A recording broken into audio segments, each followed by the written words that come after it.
ඉබුවන් වර්ෂාව නැහැ ඉඩෝරය පායනවා කියලා අපිට බලාගෙන හිටියොත් එහෙම අපිම තමයි පරාජයටපත් වෙන්නේ.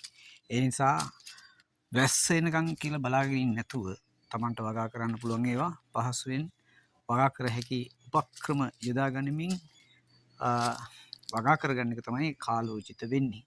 දැනට සුදුසු නුවණ පාවිච්චි කරලා ඒ තැන් වලට අවශ්‍ය උපක්‍රම යොදලා වගාවන් කරගන්න පුළුවන් නම් වර්ෂා කාලය වෙනකොට අපිට පැල ටික මුල් අද්දව ගන්න පුළුවන් නම් ගොඩ හරියක් වටිනවා. මම මේ මෙතන ඔකට පෙන්වන්නේ රාබු පැල කිහිපයක් මං හිටවල තියෙනවා.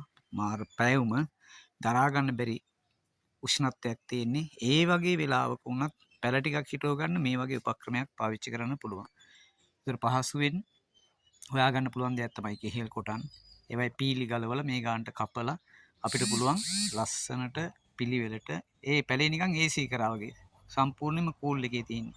මොකද මේකේ සෑහෙන ජල ප්‍රමාණයක් තියෙන හින්දා දවස් 3-4ක් ඒ කියන්නේ ශාකේ හොඳට මුල් ඇද ගන්නකම් අපිට මේ ආවරණය භාවිතා කරන්න පුළුවන්. ඔබත් උත්සාහ කරලා බලන්න.